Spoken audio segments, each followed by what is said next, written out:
name's Owen, and I'm the Dungeon Master of our Return of the Giants 5th edition homebrew campaign.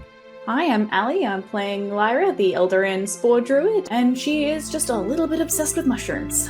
Hi, my name's Simon. I'm playing the character of Ember. I'm a wildfire druid who's on a quest to be the very best there ever was. Hi, I'm Dave, and I play Harry Harrington, the Harrengon, the roguish merchant with the heart of gold.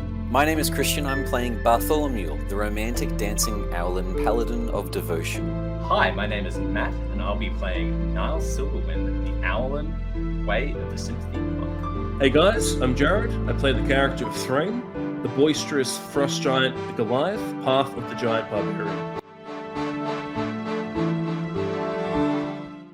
Hello there, lovely listener.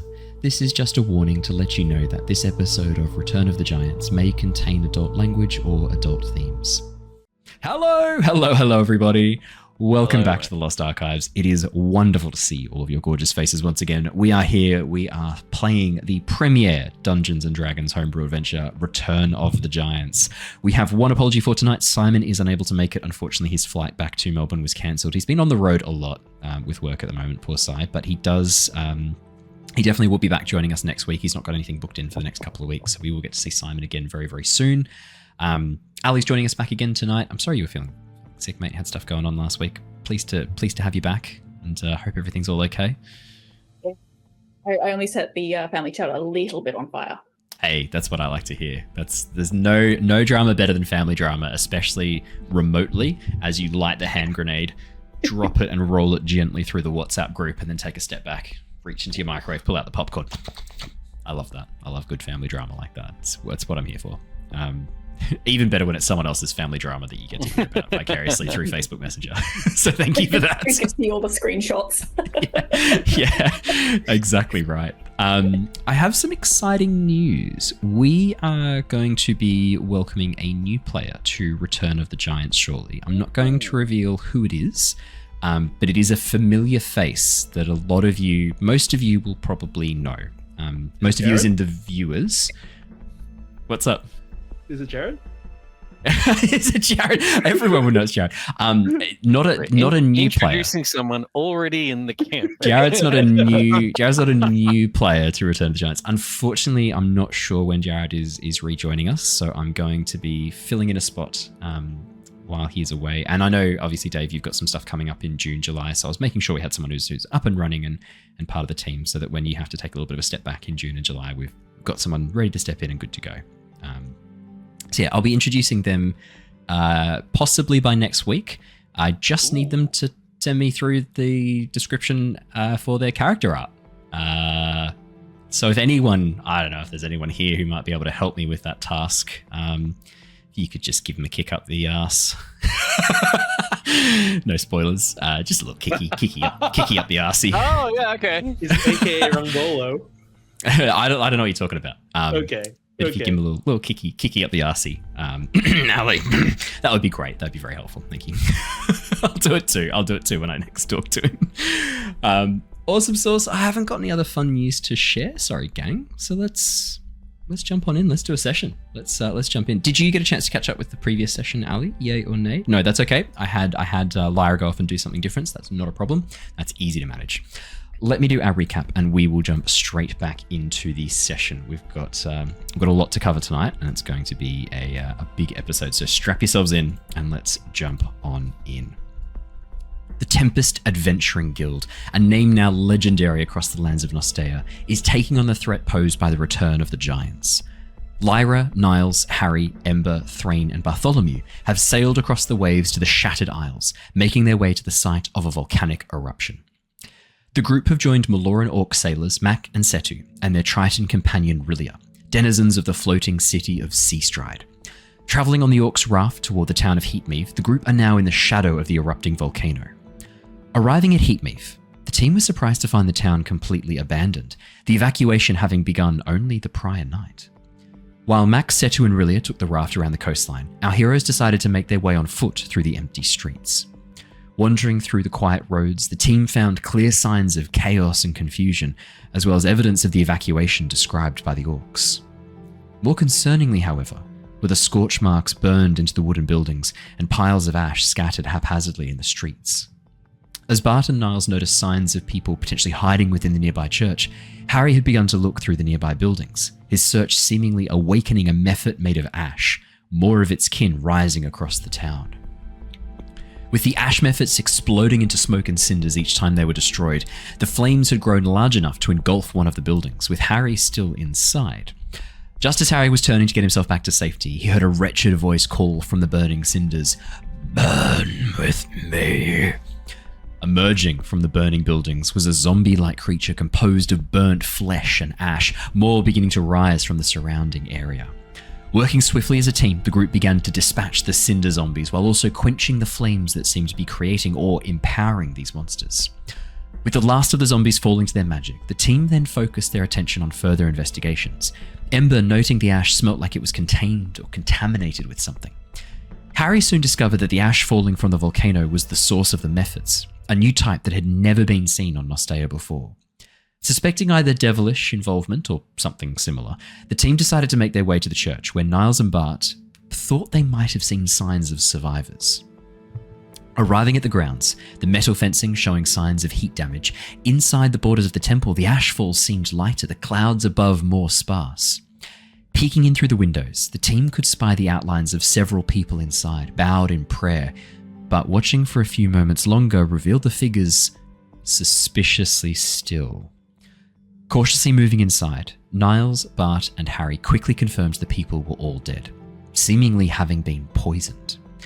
As Bart began to remove the people to bury them outside, clouds of noxious gas slowly intensified and coalesced inside the church, emerging from a doorway leading to the vestry.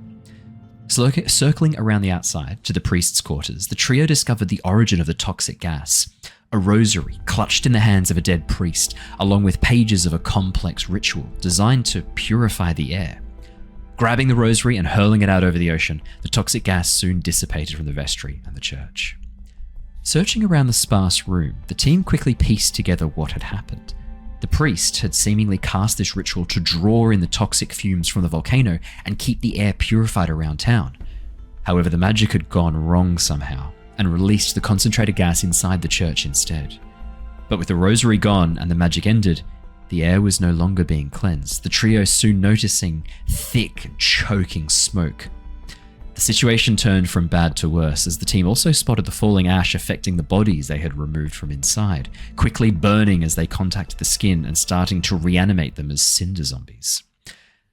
Acting fast, the trio closed the bodies up inside the church and rushed back to the docks, the air growing harder and harder to breathe, and the ash falling faster and heavier.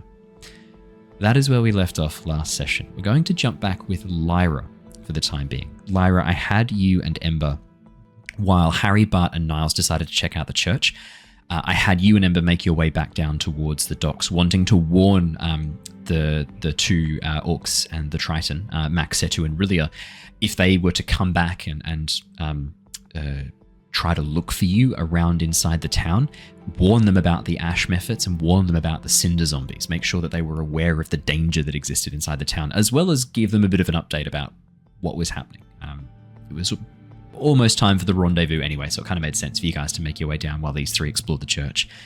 As you begin to move through the town carefully, walking with Ember at your side, both of you on the lookout, keeping an eye for any signs of the cinder zombies or the ash mephits rising, your march through the town takes you through what looks like it was once a wealthy district. You can see that there are houses here much closer to the western bank, an area that's overlooking the ocean. Sneeze. Nope. Got it. I was like, I can't mute this in time. As you make your way through this much wealthier area, traveling through streets that have been very well cared for, houses that are 2 or 3 story in some places, and rather than the traditional wood that you see scattered throughout town, the wooden houses and wooden double houses, these ones have lower floors made of stacked dry stone that has been sealed in place or locked in place by some method you're not sure of. Is there anything Lyra would be doing on your way back towards the docks? Anything that you'd be wanting to look into? Anything you want to investigate? What would you be doing? Probably just trying to keep an ear out for any sort of sounds or sights that, like, there might be still some living, non-undead sort of people around.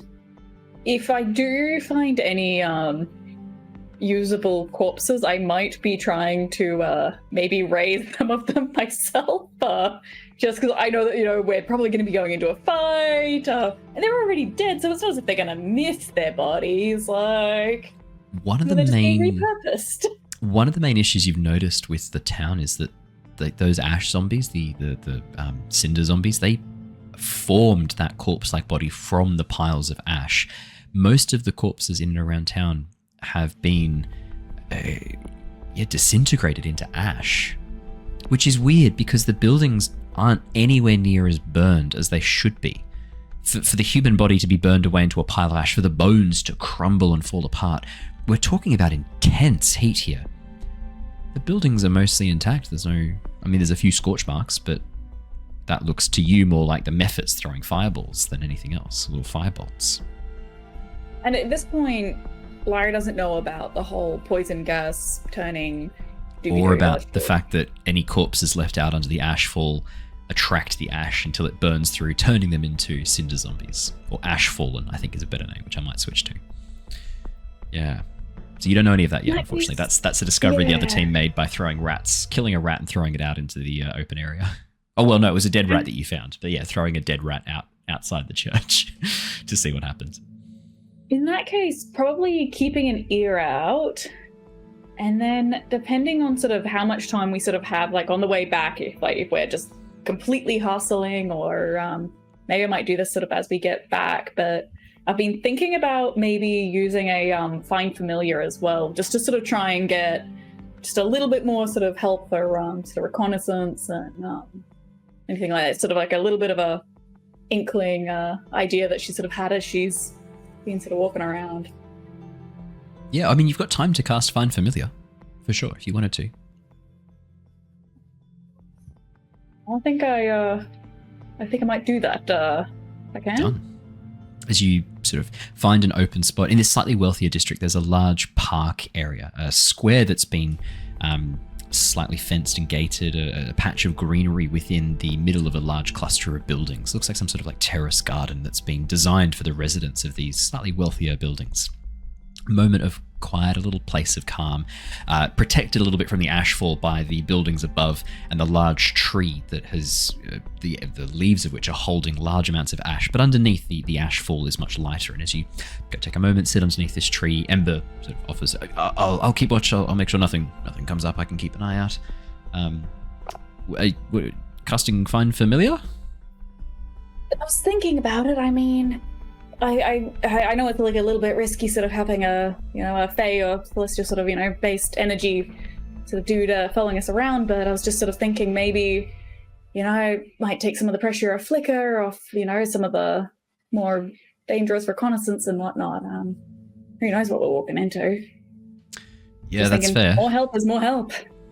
Yeah, that's very fair. I must say, I'm curious to see how other druid circles summon and create their animal familiars. I mean, in the Ashgrove, we have to create this special glass egg out of molten silicon. We have to add in special dusts, powders, herbs. When we create it, it needs to be quenched in a special type of water that's been blessed under the moonlight. It's a whole thing. You think you could just get a familiar and just here? Right, I mean, the spell that I sort of learned from some of the books that Mira had tucked away back at the Guildhall is, from what I was sort of reading, I think I might be able to get away with maybe a little bit of burning incense and, that and there's like a lot of burning going on here, so I was just thinking maybe the burning might compound and just sort of, I don't know, all that together. I have no idea if this is going to work or not, or if this is going to totally bite me in the ass with the whole Dewey situation. Oh yeah. Oh yeah. Because is your familiar going to be like a Fae creature?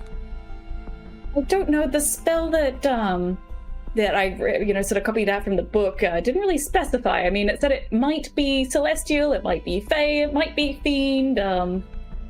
I'm hoping for the celestial, I guess, because, there's a lot of fiends kind of going on around here, and the Fae kind of scare me. Right. I'm just thinking, if it's tied to you, is it tied to you? Because like with the Ash Grove, with the fire circle of wildfire, we when we create our or when we bond to our animal spirit, our flame spirit, it's an expression. The spirit chooses us based on who we are. We don't really have much say over who comes or what they look like. Like Flicker and I guess in a way I feel like Flicker and I chose each other, but I mean, is this possibly a terrible idea? I mean, I'm just thinking there's clearly some connection there with the Fae, right? They're not all out to get me, right? I don't know. Why are you asking it like that? You're the one. I don't know. I don't know. Are they? I don't know. It's like, it's like when you like sort of get like the beginning of an idea, you're like, yeah, this will be awesome. And then it's just sort of like where have I not really thought this through as But I think, what's the worst thing that happened? Worst case, I'll find a way to dismiss them and send them back. I mean, yeah. But and like Dewey was more annoying than dangerous, right? Like Dewey wasn't. Yeah. He didn't really do anything dangerous. He didn't really try and hurt us. I mean, physically, psychologically, he gave it a good hard go. Yeah, and then I'm pretty sure he's been reporting our every move to the whoever the hell it is that's tracking me down. But look, I wouldn't be worried about me if you summoned Dewey back. I'd be worried about Bart. They did not get along. I couldn't summon Dewey as a familiar, surely. I don't know. You summoned him as a mount, I guess, like or as a Fae spirit. Just a summon Fae. Yeah. I don't know. I've got to say, I'm summoning magics. I know. I'm about to say something kind of crazy, but like summoning magic's not my forte. Flicker's the only exception to that. No, Flicker's the exception. And you watch as Flicker leans in and chirps, nuzzles into Ember. It's like, that's different. That's a whole different thing. I'm not even sure that's a spell that we cast. It's like a bond that we form with the spirit of fire. I wonder if there's the water one, the I don't know. I would your mate was mentioning. Yeah. I wonder if they do the same similar thing as us, or is it more like how you do it? Because if it's how you do it, I reckon I've got this in the bag. Flicker's better than any just like wizard's familiar. I mean, wait, is it like different? Like, so they're not just all druids? That's like.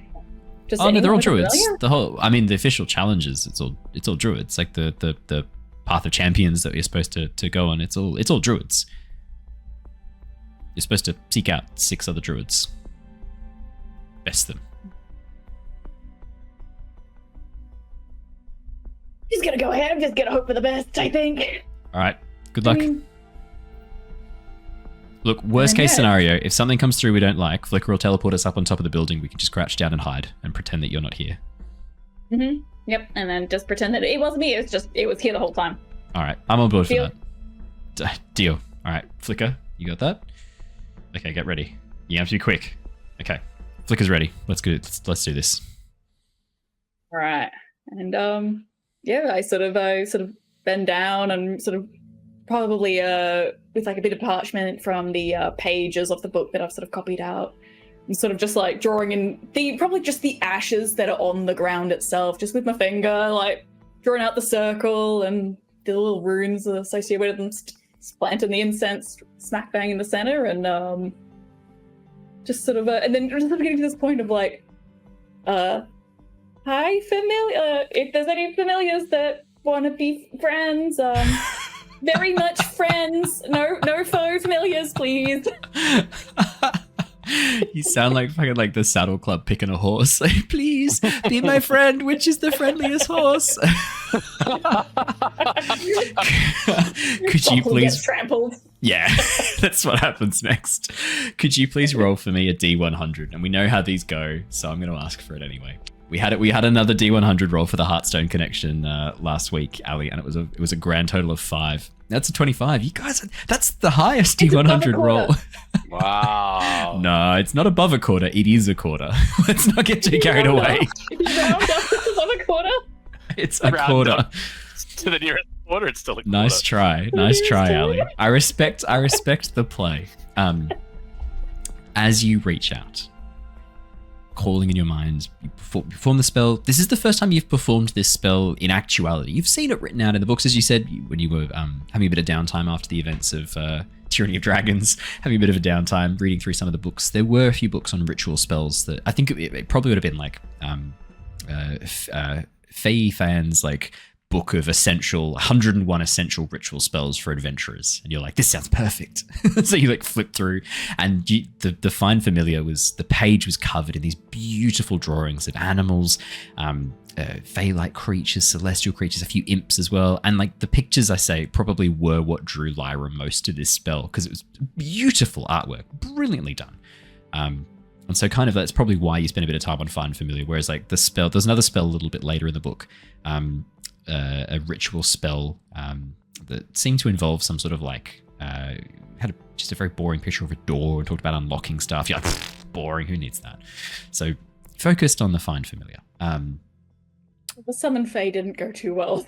I feel like she probably like wrote both of them down at the same time. Yeah. Like, as you reach out, you feel this sudden surge of emotion, a mixture of trepidation, not outright fear, but caution, and then a sense, this projected almost animosity. And you feel Swampy begin to pull itself free from your shoulders once again, reaching down, one moss-covered hand, this like fungal tendril hand, this myconoid hand grabbing onto your arm and pulling your hands away from what you're doing with this ritual. And as it tries to sort of pull and separate, you see these sparks of greenish magic flickering between your fingers. And you feel this joy, laughter, delight, swirling in the air right above your hands. This greenish blue spiral of energy. What form would you like your familiar to take? I was wondering if a chimeric fox might be on the table at all. Ooh, okay. What are you kind of thinking? Talk me through the design, and I probably will have to draw this later. So I'm thinking like, part of me is sort of like, originally I sort of had this kind of transparent, sort of spectral, just sort of the long flowing kind of little small fox kind of thing. But I'm thinking with the blue and the green sort of energy, and maybe even Swampy's interference, I'm wondering if it sort of gains a little bit more of sort of the swamp-like vibes. Like it's sort of, instead of being the transparent spectral, it's a little bit more overgrown, like long algae that's sort of grown into like the fur is sort of that as it flows down. Maybe just has the same just pitch black circle hole eyes that Swampy has. Like, do you want I'm just imagining like this little Swampy fox. So you know that there are some fungus that are bioluminescent. Yeah, and they have this very distinctive, like a light blue, almost like this kind of ghostly will-o'-the-wisp coloration. It is the time of year in Australia where they begin to glow really, really brightly as they fruit. Do you want to kind of base the spiritual aspect on that and give it some sections of like bracket fungus stretching down, almost like little half armor plates of bracket fungus down across the shoulders and arms? Oh, yeah. Give it that kind of like glow across its body, some like wispy fur that kind of pulls up a little bit like enoki mushrooms, where the ears sort of pull up. It's a bit more like enoki mushroom, like the long tail into this like bushy. Yeah, okay, we can do something with that. As the creature forms, you watch as Swampy reaches out, and as whatever, you can sense this was a Fae spirit that you have pulled through, because of course it fucking is, Ali. 25. But in that moment, as soon as it connects with your magic, and as you try to shape it, you watch as Swampy reaches out and grabs onto it, and you feel fear from this spirit, and then nothing. No emotion at all. And as it begins to form into this fox-like shape, taking on these more myconid forms, you feel satisfaction from Swampy. And then suddenly satisfaction from the spirit. And as Swampy begins to retreat back into your body, you watch as the spirit becomes more and more clear, more and more real as it manifests. And you can feel Swampy inside the mind of this creature. What? Hell yeah. I think probably originally just like going to like sort of turn over her shoulders to sort of thank Swampy for the help, like thinking I don't know probably what would have happened without them there, but and then yeah, feeling just Swampy sort of in front of me now and just being like, what the fuck? You watch as the fox cocks its head, those empty eye sockets of Swampy looking towards you as it cocks its head, raising one ear up, sniffing the air as it looks around, and then it begins to pad over, moving between your legs, and then rising up and looking around the empty streets, lifting one paw curiously as it sniffs the air, lets out a little braying bark, and begins to walk down the street, leading you away from this place. If I just sort of look over at Ember and Flicker, just be like... Ember's got like fire in his hands, good. like slowly lets the fire go, gives you a thumbs up. Yeah? That's good? Yeah, let's go with that. How are you? Feels fine so far? Let's keep going with that. You've made a grass type. I guess I have, yeah. I mean, unless they're a poison type, like mushrooms, but... Oh shit. Yeah. I was just gonna say, like, Flicker's got a type advantage here, but I mean, if it's poison type, that's... They're not gonna fight. It's just like, if I can't just scoop it up and be like, no. What do you mean? That's what you do. You summon... What? What do you mean? What do you mean? What do you mean, what do I mean? That's what you do. You summon your spirit and then you battle. I don't think this is a battling kind. I think this is a friendly, fun, maybe slightly reconnaissance-y kind, but... Flicker's all that and more. You'll have to show me how this works later. All right. Maybe against a water type. Well, Flicker's fire type, I'm a bit worried about that type matchup now that I think about it deeper. Maybe my first challenge should not be against a water type. I mean, we're already here, so what's the worst thing that can happen? I lose. Yeah, I lose. There's like some kind of like exile or something that happens. And I'm imagining like we're just sort of having this conversation. Ember reaches forward, grabs your arms, looks you dead in the eye, and goes, "If I lose, they kill me, Lyra." No, I'm kidding. No. I just try again next year. Yeah, they don't kill Flicker or anything, do they? Like No, they're not kind of like whoa. We're druids. Come on. I just try again next year. It's not a problem. I mean, it'll suck, and I'll have to go back to my circle and like, I mean, there'll be walk of shame for many a day.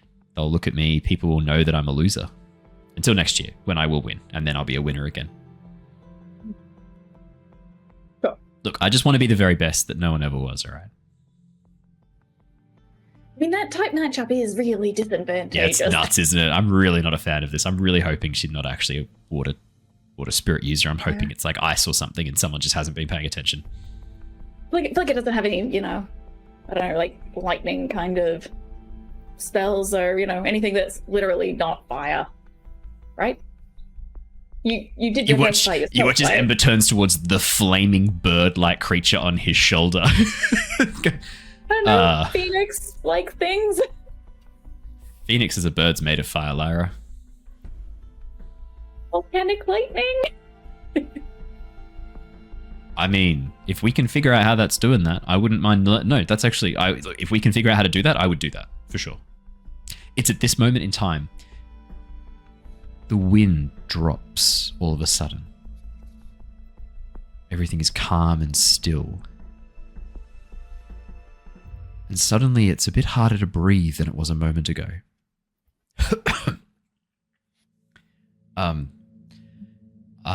What's happened? This air stinks. It wasn't like this before, right?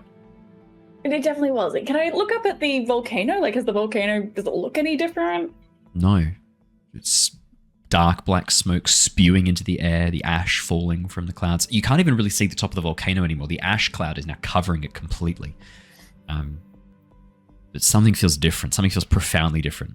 And I've assumed during this period, you're like walking along. As soon as Ember spots the sails of the boat up ahead, turns back to you and goes like, "Contact the others. Let them know that we're down at the docks. We're meeting the rest of them, and something's up with the air. I'm gonna check in with the others." Bart's got the sending stone, right? I think so.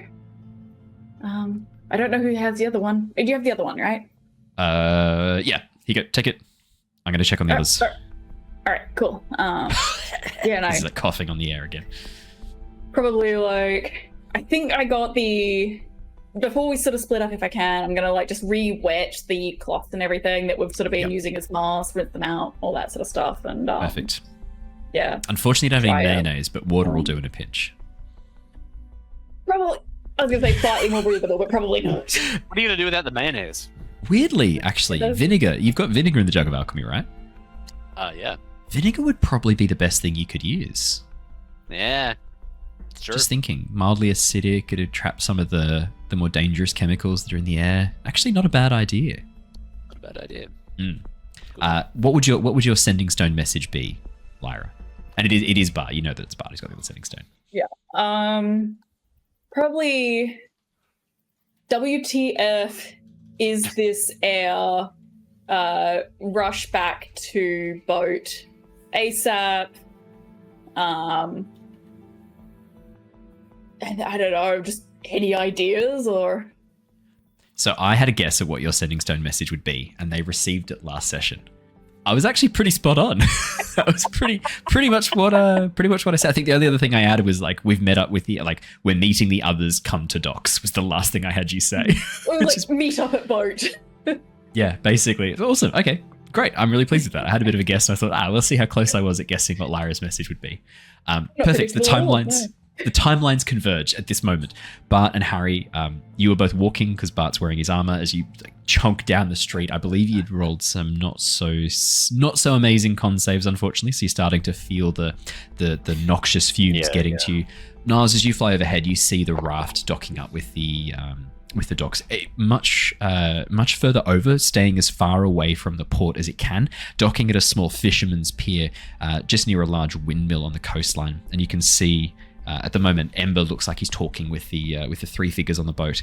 Lyra gesturing to you, like covering her face over with her mask, trying to gesture for you to rush down. And as you all reconvene, I will hand over to all of you once again.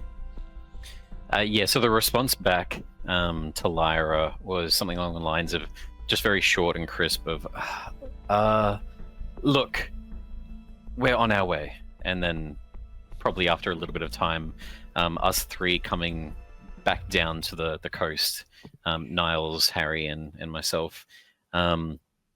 Harry at the front sort of pounding ahead, and then me and Niles a bit more slow as Niles is helping carry me. At this point, 100%. And look, just double checking as we get back to the boat and see the lot gathered there. Both Mac, his husband, and the Triton are all there and safe. All three are there talking to Ember currently. You can see Aurelia, the Triton, is currently in the water, keeping his gills submerged.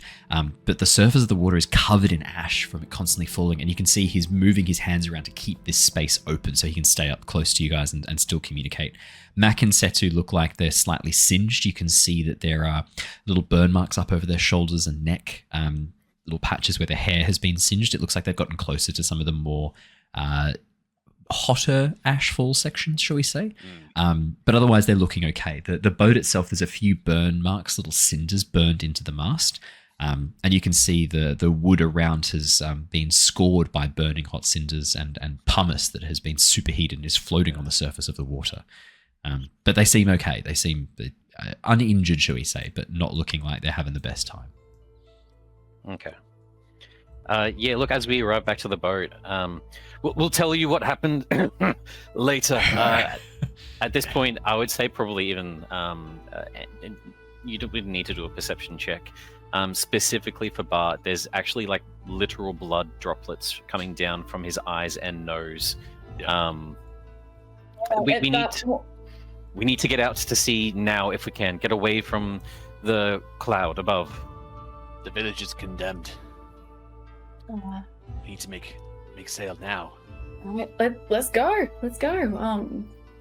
And I think I'm just going to be keeping a very close eye on Bart to see if he deteriorates any more. If it does look like he's like, in danger, I'm going to cast an air bubble over the top of his head. But I'm gonna try and hold on to those spell slots, or if we do have to go up this volcano before we're asleep. Perfect.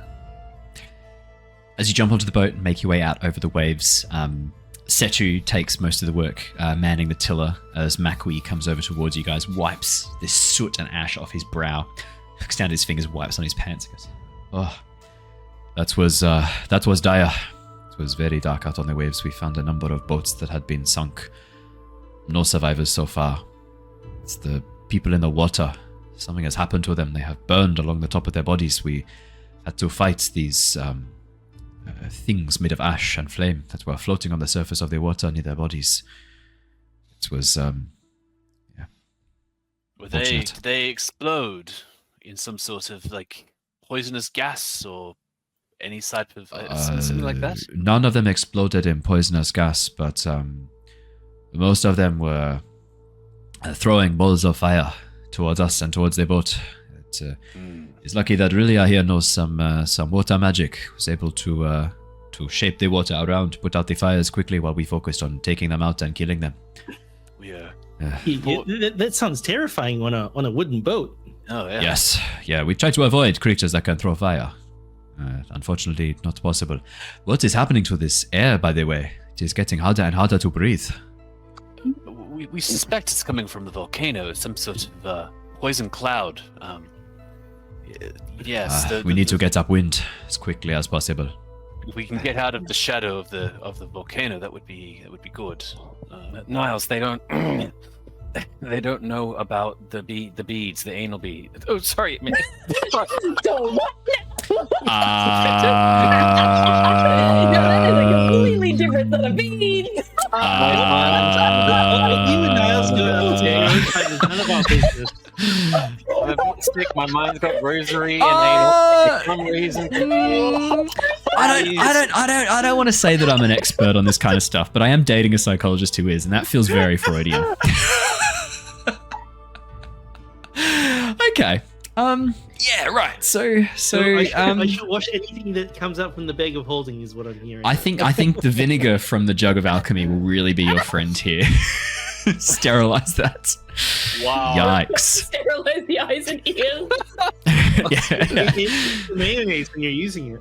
I think for me it was the really emphatic way you were like, the beads, the anal beads. No, wait. I was trying to play up the poison and the coughing and like, oh, Bart can't explain it, Niles explain it. And that's also from like the anal beads. rolling poison that my mind just named the thing that I know most about beads. That's the thing you know most about beads. I don't have bracelets or stuff, so I don't wear beads on the other kinds, and I'm not religious. So yeah, that's the closest thing that I know when it comes to. Wow. Hey, look, we've all learned things. We've all learned things today about each other. Oh man. Overhearing some of the. I'm not gonna. Right there. I'm not gonna yuck your yum. We've got the name of the episode. The anal beads. And then I'll just have like a picture of like Bartholomew really seriously holding up and like quizzically examining this chain link.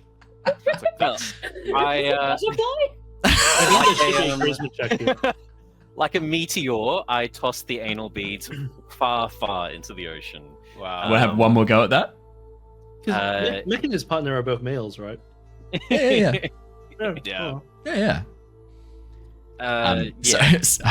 Sorry, I think I must have some ash in my ear. So, what did you throw over the ocean? Rosary beads. Bart meant rosary beads. Rosary beads. And the significance of these rosary beads is... Well, we suspect that the priest in the town was cast some sort of magic that was containing the poison gases, to a localized area, but I believe it might have backfired. All the gases ended up in the church, and, well, it killed everyone in there, including the priest, unfortunately. And this was not intentional from what you're saying. It sounds like an accident. At first we thought it might have been intentional, but upon further inspection we suspect that the spell might have backfired and unfortunately killed some of the survivors there. It seemed to be containing the poison in the ashfall, just the church, but when the spell went awry, it seemed to worsen and spread out across the village. Hence the change in the atmosphere. You might have noticed that. So in a way, it also helped a lot of the survivors escape. So, I mean, I'll grab that it was unfortunate for crinkled people piece in the of church. paper and sort of pass that to them as I'm sort of on one knee on the boat. I must admit, the arcane arts are not something I am familiar with, but Setu knows a few spells. Let me swap with Setu. Let's see if he can do anything with this. Just back heads over, Setu rejoins. Yes, this very interesting. Let me look here. Some sort of protection from poison, but it has been expanded to draw upon a larger area. This is clever. This is very clever. Where did you get this? This is the spell that was protecting us from the poison gas inside the town? Yes, I believe it was one of the priests in the church. Priests. This is not divine magic. I would not have thought a priest would be casting this. This is arcane. This looks like some wizard's book, potentially an experimental spell. I pull out the wizard's book that we took from the room. I believe it might have been from here.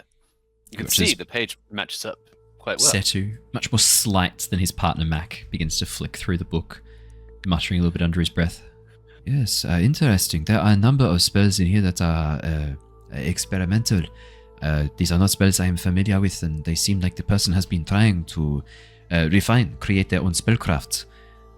This looks like one of them, but I do not know if you notice the arcane, but on a few pages after, there are notes about the dangers of this spell and that it requires absolute focus, should not be performed in times of stress. I wonder if maybe it was a break in the focus that allowed the spell to go awry. It is very sad. It's possible. Yes, it's a very, very sad scene. We thought that maybe it might have been survivors, but it appears the poison, well, it seemed to kill everyone in the church, unfortunately. And there wasn't any other survivors in the village either. Wait, I think... part of the spell, the problem with it is that it needs to be cast over a smaller area. This was being done over the whole town. I believe so, yes. Can you recreate it for the boat? Yes, I believe I can. I think I could do this. Give me a moment.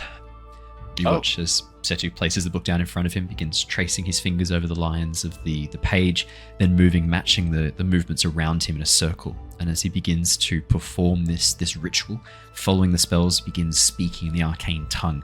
You watch as symbols begin to glow around him, rising up as the tattoos on his arms and shoulders begin to glow softly, spirals of light rising as the tattoos all over his body glow brighter and brighter, until finally that final spiral that leads up towards the eye, the tentacle of an octopus that comes up around his cheek and up onto his eye, finishes glowing right as his eyes begin to glow brightly. And as he speaks the final word, you watch as the ash and the smoke move out in a bubble around you, focused on Setu. And as he finishes the spell, the light coalesces into a single point above him that he slowly reaches out, grabs, condenses, and then as he opens up his hand, you see a small, almost like what looks like a crystal made of this glowing light that he holds in place, looks around and goes, I think this is suitable. At least for the next bit, if we keep this on the mast here, it will keep the gas clouds and ash away from us. We should be safe. Oh, well, that's wonderful. 10 minutes. We'll need to keep an eye. It will fade quickly. It might be quicker if this spell is not finished. As I said, this was experimental. The person who made this, there are many notes. They had not perfected this spell. It is not a finished spell. They seem to be in training, yes. Better than nothing, long enough for us to get out of the cloud. Hopefully. Interestingly, as you look over the edge of the boat, you can see the water has also been pushed aside, clearing a bit of an area around the boat. And as Rilia moves up and grabs onto the side of the boat, you watch as he opens his mouth, sucks in a whole lungful of water, and then expels it out through his gills. You watch as this dark ash and muddied water is pushed out over his gills as he does this a few more times before finally rising above the surface and going,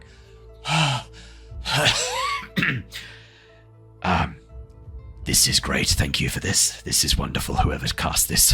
This is amazing. I can breathe properly again. What Setu?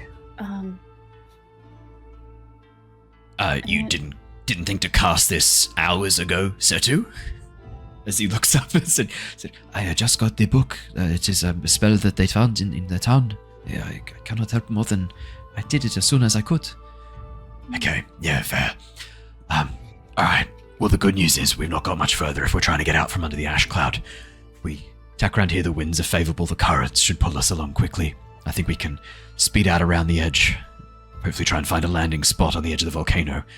The lava that's pooling down the other side has actually formed a bit of a bridge, land bridge, that we could potentially park the boat on. It looks like it's cooled as the volcano has collapsed in around the caldera. Is the water around there going to be all right for you? It's going to be warm, but I'll jump on the boat as we get too close. Sounds good. There is one other thing.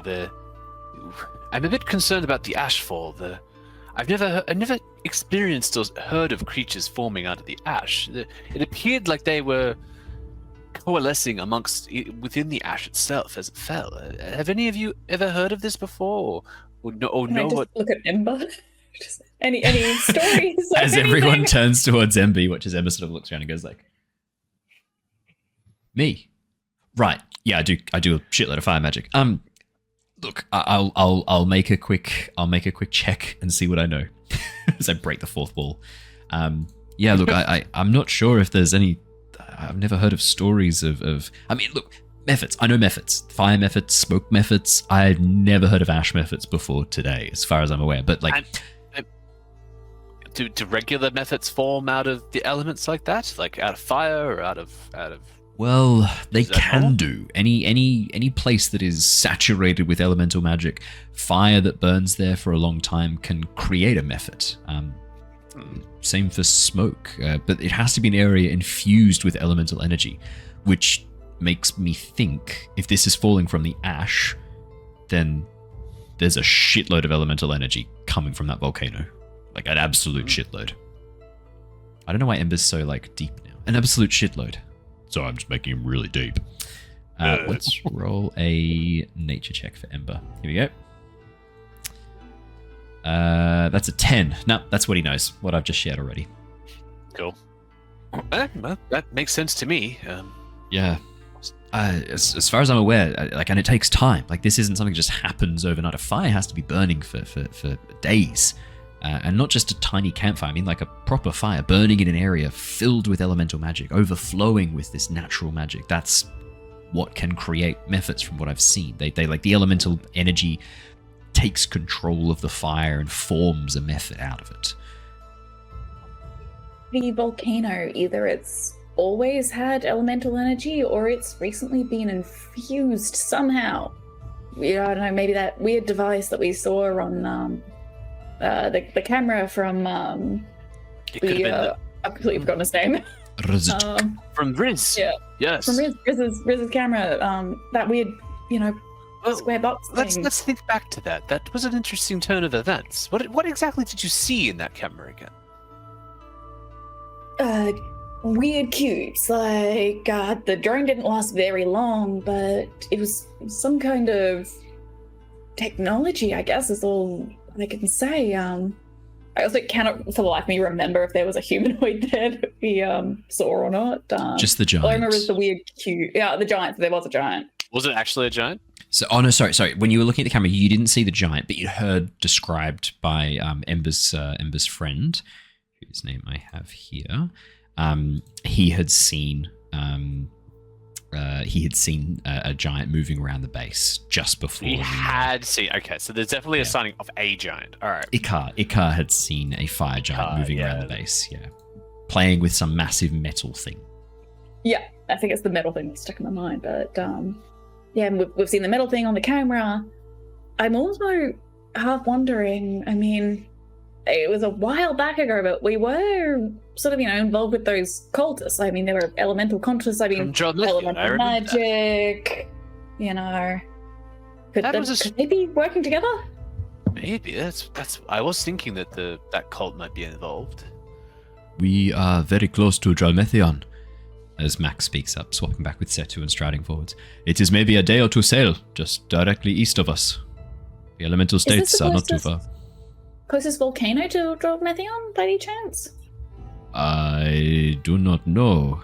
There are a number of mountain ranges through the Shattered Isles that could be volcanoes, extinct ones. This one was thought to be extinct. None of us knew it was a volcano until it erupted. We all thought it was just a mountain. That's what I'm afraid of. Yes. But this would be close. This would be one of the closest, for sure. The others tend to be curved around the coastline on the other side. The mountain ranges around there are far higher. The place where a number of Goliath communities are founded. There are 2 Goliath villages down in the mountains in that way. Interesting. What are you thinking, Lyra? I'm thinking, do we see if we can talk to this giant, or do we, do you guys reckon we'll maybe become barbecue? Well, I'm a bit after experiencing what I felt in the village, and with Bart's. Bart was lucky to get out of there alive. You saw the damage it did. At We were most, only in the poison for mere seconds, but it already did a great deal of damage, and that was even with Bart's protection against poison. Imagine what that could do to a normal person unguarded by it. It would be catastrophic. Lyra does bring up a good point, though. I might be able to do something about that. Well, doing It'll something take- about the poison temporarily will be helpful, but the point I think you're bringing up, Lyra, at least what I'm getting from this conversation, what are we going to do inside the volcano? It doesn't sound like we're going to have much time.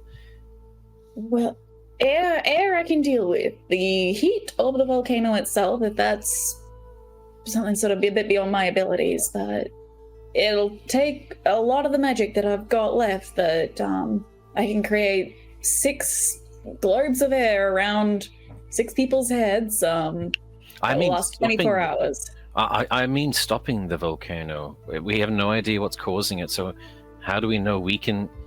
I know this is pessimistic, but just seeing the cloud ahead now, the dangerousness, the multi-facets of what we're dealing with, who knows if we are even able to shut this thing off?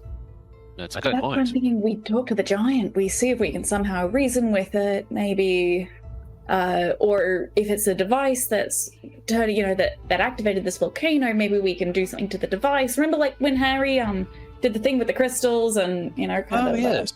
had to go a bit haywire. But maybe the handstones can do Maybe something. Figment could help us. Yes, Figment interfaced with the giant tech back in the Underdark. I like all those ideas. I think we just... Right now, my concern, I don't want to leave this place behind. We came here for Ember's people and for all the innocents that are being affected, but we need more information on how we can actually stop this. If there's a way of scouting the insides of the volcano safely before we just rush in, if we can use the boat, Mac, to maybe travel around the volcano and see if we can see anything from a safe area or outside of it. I think that is wise. We can head around. We're already almost out from underneath the ash cloud.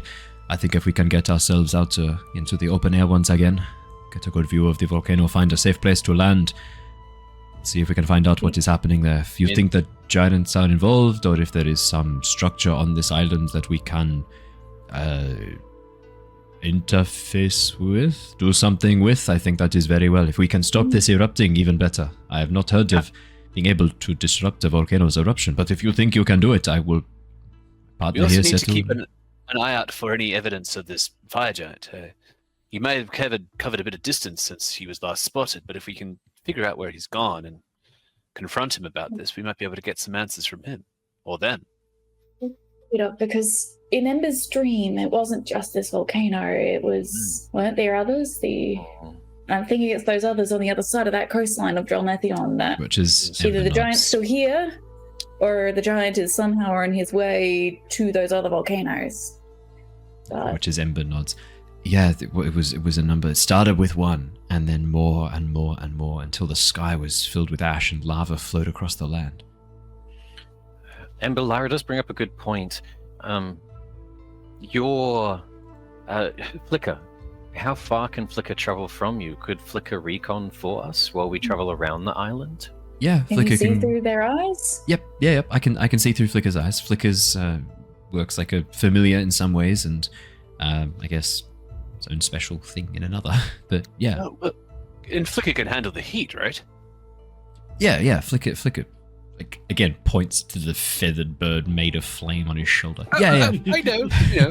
Yeah, Flicker can. Yeah, as long as I'm within 100 feet, I can communicate with Flicker telepathically. I can see through Flicker's eyes. Well, that's perfect. Then we could get close to the volcano from a distance, and we could send Flicker out and figure out what we can see. We could maybe see the device. We could maybe see evidence of the giant from a safe distance. It saves us having to go there and keeps us safe.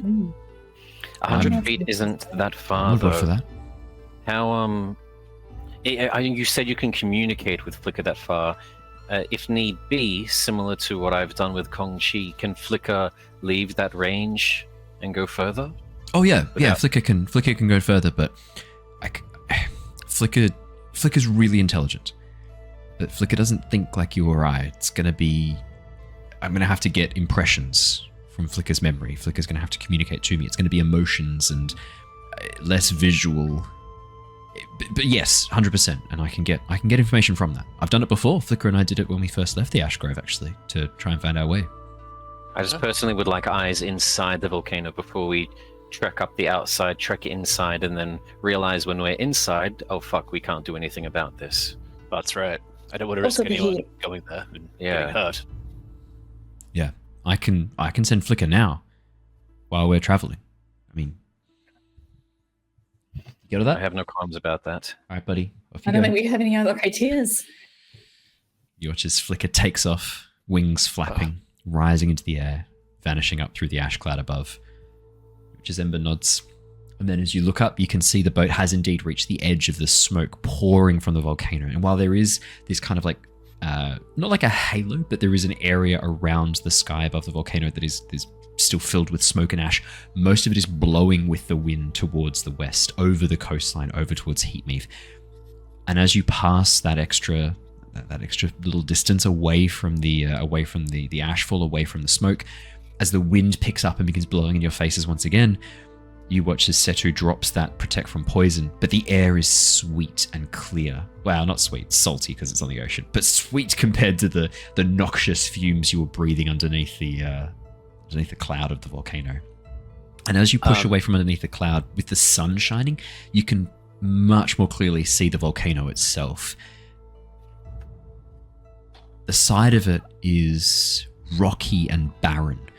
You can see where a section of lava has poured over the top of the caldera, breaking through part of that upper stone rim, poured down the side, moving into the ocean, extending almost like what looks like an island reaching out from the volcano towards the water, disappearing below. Clouds of steam occasionally rising from it. But there's not as much lava pouring from it as there was before, clearly. You can see huge amounts of smoke billowing from the top, occasional spurts of red as lava bubbles, but that initial massive overflow seems to have somewhat cooled. Is there anything else you'd like to focus on? While this is happening, would it be okay if we switch to the map view again?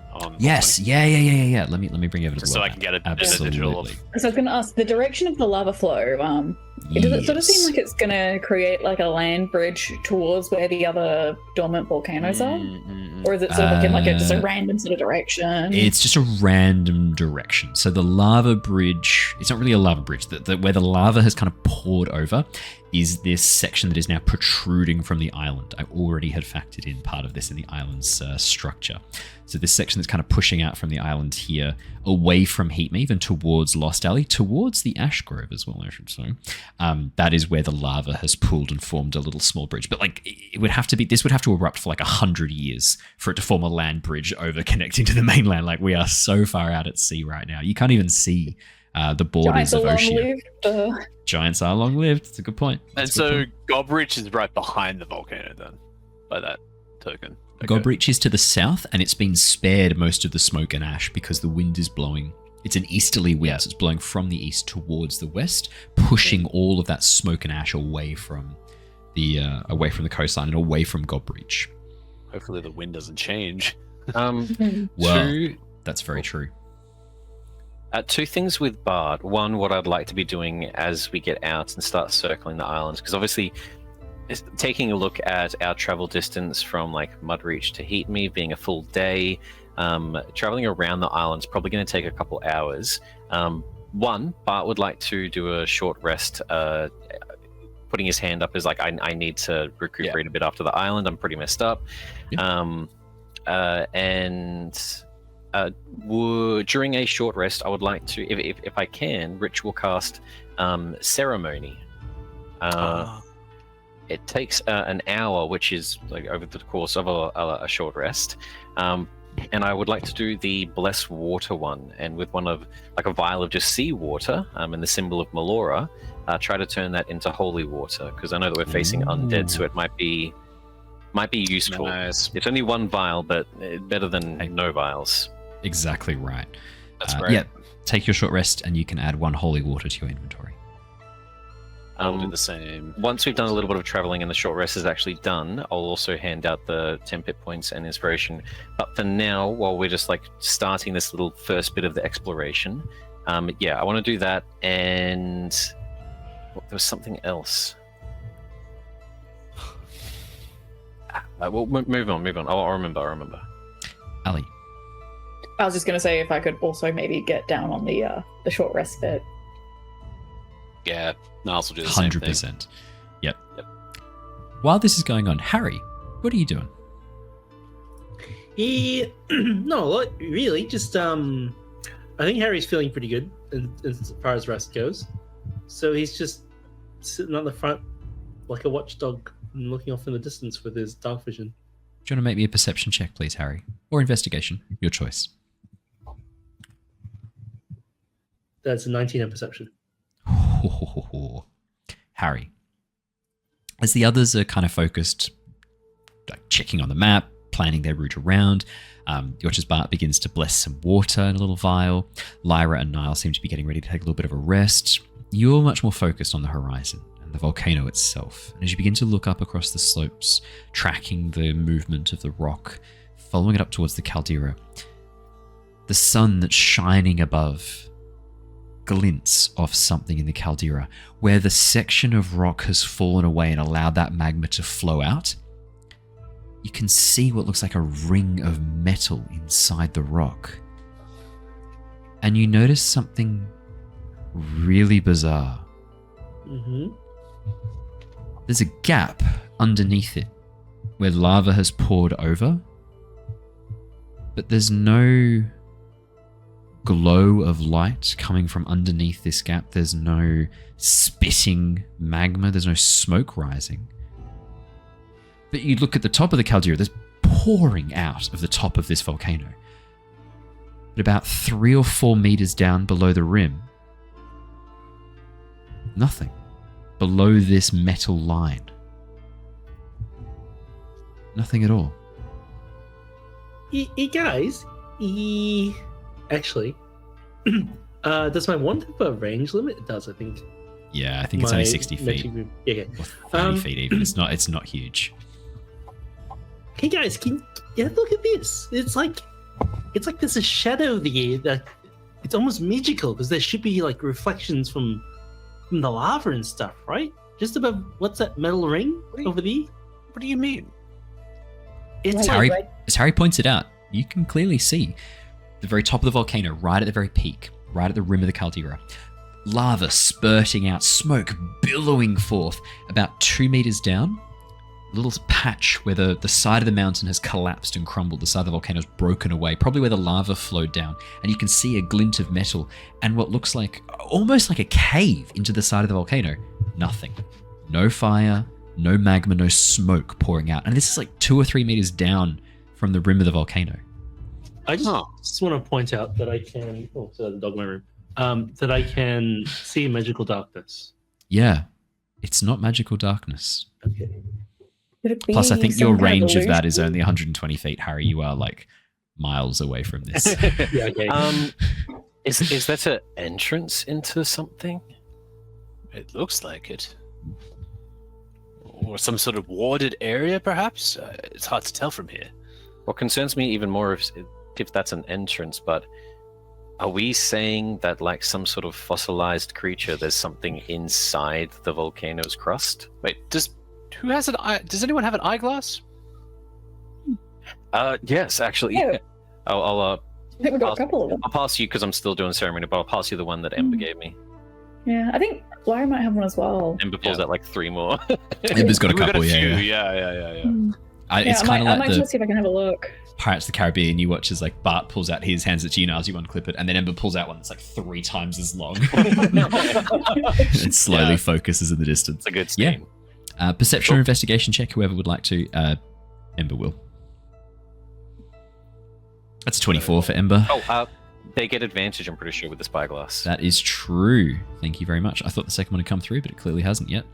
That's a natural 20. That's a natural 20 for Ember. Total of 27. Simon, buddy, I'm rolling better for Ember than you ever have. Yep, natural 20. Okay, as Ember looks through the spyglass, focusing for a moment, you hear him mutter under his breath, "No, that can't be right. That doesn't make any sense." No. Doesn't make a sense. What are you seeing, Ember? Do you see with your druid eyes? What do your elf eyes see? My Firbolg guys. My Firbolg guys are looking inside. I don't know how to describe this. What I'm seeing, that section that we saw, it's definitely a cave into the side of the volcano. There's, I can see it's like a section of the mountain has crumbled away where this metal ring has been set. I can see inside, and there's nothing. No fire, just rock. But then, as you look above, I mean, smoke and fire pouring out. Guys, I don't think this stuff is coming out of the volcano. I think this is coming out of that metal ring. And I don't, like, what's underneath it, I think is a dormant volcano. Or just a mountain. Wait a second. A metal ring, you say? Yeah. What if it is a portal, then? It's glowing. There's runes on the side and shit. It's hard to see from here, but, like, I can just make out. Like the portal in Green Nest or Palin? Yes. What if it's a portal to an elemental plane? In the same way that it brought the giants back. I mean, cutting off mountaintops isn't something unheard of with the giants. Isn't that what created all of the floating cities? Possible. Do we have sending stones to mirror still? You've got one. Guys, do we see if we can ask Mira to just try and ASAP contact Lockios and Mare and just see, hey, how can we turn this off? It's setting shit on fire, yo. Well, we were saying this at the church, that we should check in with her and mention our findings of, we did some tests on the ash and the corpse of a rat. We wanted to give some of that information as well. So 100%, I've already said time and time again that we need to know more before we risk our lives. Exactly. That sounds great. What are we gonna send? We got 25 words to try and fit as much in as possible. Well, our latest directive from Mira was to investigate and assist the survivors, which is what we are currently doing. But perhaps something along the lines of at Volcano seems like Volcano isn't real. Maybe I would just say volcano is actually a portal to somewhere. Yeah. Volcano is elemental portal ? Yeah. Ash turns dead into zombies. Yeah, that's a good point. Yeah, that's a good one to eat. Yep. Poison cloud, deadly to living creatures. Everything. Life. We mentioned a portal. We should probably mention suspected giant tech. Oh yeah, that's a good one as well. But can you make out the runes? Do they look gianty to you? Yeah, they I mean, some of them look a bit similar to what we saw down in the Stone Giant catacombs down in the Underdark. Some of them, these are definitely giant. Yeah. As he sort of spies through the spyglass. With her there's another cave. there's another cave down lower. There's an actual cave. There's an entrance. It's been there's pillars of stone. Look here, no. He hands over the spyglass and starts pointing it out. Yeah, you can see down in the foothills of the mountain. Oh, he's right. Massive stone pillars wreathed in metal. A massive doorway into the side of the mountain. Rubble pulled aside, pushed aside as if by some great force from this enormous door into the side of the mountain. Does it look like, with the way that you're describing it, does it look like it's been excavated out of the way? Okay. Oh yeah. Yeah.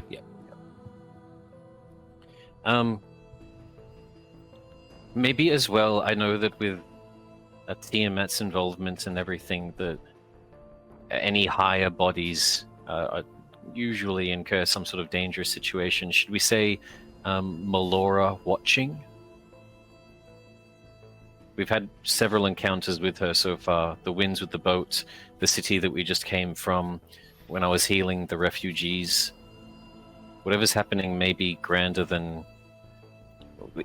all I've heard about Melora, correct me if I'm wrong, Mac, but she usually keeps her arm's length away from anything most of the time.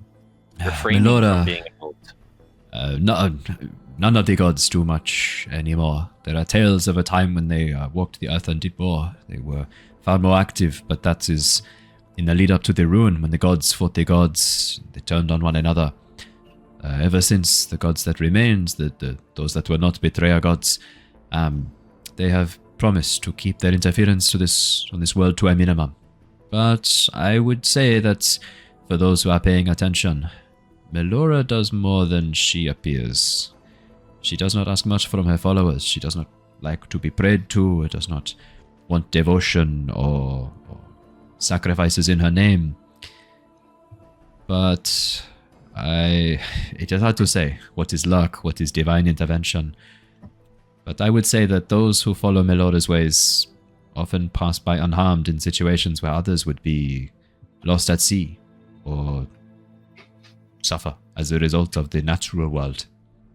This is a volcano, a natural disaster. This kind of falls under Melora's purview. She's a goddess of the wilds. This kind of is in her domain. Is this actually natural? I mean, if it's a giant portal that's summoning this lava from the elemental planes, it might not quite be in her. Exactly. Her view. If this is something unnatural made to look like a natural disaster, then Melora would be pissed, I imagine. This is, yeah, and Melora is pissed. Well, probably she does not like it when mages play around with the weather or things like that. It is considered unlucky to be casting powerful spells to try and control the weather in a storm. It is said Melora does not approve. It is the coward's way. I feel like we stick with Melora is watching purely because we don't know what she's thinking right now, and I would not want to assume the thoughts of a god. That is very fair. That is very fair indeed. This is the draft I've got. Maybe something along the lines of volcano is giant portal, fire giant sighted, asks Sinmari / Loki for help. Ash turns dead into zombies. Poison cloud deadly to life. Laura is watching. 25 words exactly. Very nicely done. I like it. I like it too. Send it off. I think sooner the better because she might be busy. And she might have a lot on her plate. Yeah. Also, for asking her to go all the way to Sinmari and Loki. But we're going to need help turning off that portal if we can. Yeah, I mean, this is a big deal. I mean, as busy as she is, I think she'd probably make this a pretty big priority. I guess. We did this when we were underground. Harry, could you see if there's anything in the databases that Figment has collected from the Archivist, from its own knowledge, from the Animus? Yeah. Portals to the unknown planes. Am I remembering correct? What was the corrupted one? Was it the Animus? Animus. Animus, yeah. Remember before. From any of those memories that it's collected about something like this? Oh, sorry. Animus is the one that killed well, Archivist, and it took Archivist's memory. So yeah. Fig, you there? And I'm Of going course, to Harry. hold my hand out so Where everyone else can would I see it be? there as well.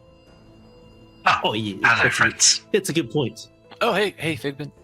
Hi, Figment. We there's like a portal over there, which is spewing out like stuff. To the fire plane. Yeah, we think it's to the fire plane. Do you know any? Does this look familiar? Has this happened before? As far as anything you can see from any of the data that you've collected? From my memories, my databanks, I know that there were attempts to harness the elemental planes, the energy that comes from them. Air, fire, water, and earth. I am not sure how far these experiments progressed, though, Harry. I can look deeper if you would like. What are the risks with looking deeper? Oh, it just might take me some time. Bear with me. Oh yeah, that's fine. Yeah, that's no worries. We got nothing but time, I guess. Please hold. And you hear the little music begin to echo, tinny like out of. No, I'm kidding. I'm kidding. Harry, could you please roll for me a D100? I can roll a D100. That's interesting, though. Matt, that kind of sounds like maybe what made the connection to the airplane. If only this was the Hearthstone. Yeah. We just got Hey, 99. All of this particular campaign, I think. It's all been leading up to this moment. 99. Fuck yeah. Thank you for holding. I have quite a bit of information on this, Harry.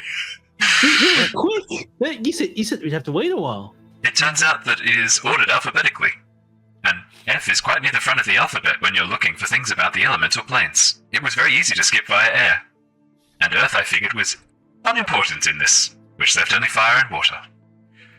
Harry, it seems that some of the memories I absorbed from the Archivist, some of the information I took from him, contained designs for a number of portals.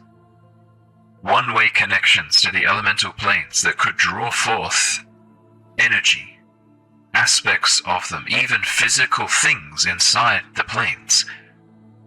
I can see here the cloud giants were particularly interested in harnessing power from the elemental plane of water, using it to create massive clouds of steam. And it seems here there was a design for the fire giants to draw forth the flames from the heart of the elemental plane of fire. Their forges, which could burn impressively hot, were empowered by energy taken from the plane of fire. But the experiment was deemed dangerous. There are a number of warnings here. The energy pulled through was corrupted by its passage. To draw it from the elemental planes would often result in the deaths of the denizens there. That was considered to be a dangerous side effect of this research. Only 3 of these devices were built as far as I can see. Is there anything there about an emergency stop button? They can be accessed the same as any giant technology. There will be a facility underneath that provides power to the portal. The portal itself will be providing power back to this system. If we can find it and shut it off, the energy will go and the portal will shut down. It'll be located somewhere nearby, within at least 200 to 300 feet. Figment, what? Hello again. Hi. Niles, You said that hello. there were three other facilities. Do you know where the other 2 are? 3 other portal devices built. I am not Yes. sure where they are located. They were supposed to have been kept inside the Storm's Redoubt, the home of the Storm Giants, but I can see here they were never delivered. When you I say 3, do you mean suspect- 3 for the fire giants and their forges, or 3 in total for all of the giants? 3 for the Fire Giants. They were the ones that were using these most aggressively, and shared the information they collected. I suspect there may be more. The Cloud Giants particularly were reticent to share their research in the areas of magic. But the Fire Giants were a bit more open. 3 of these devices were provided to them. It's part of work that they created.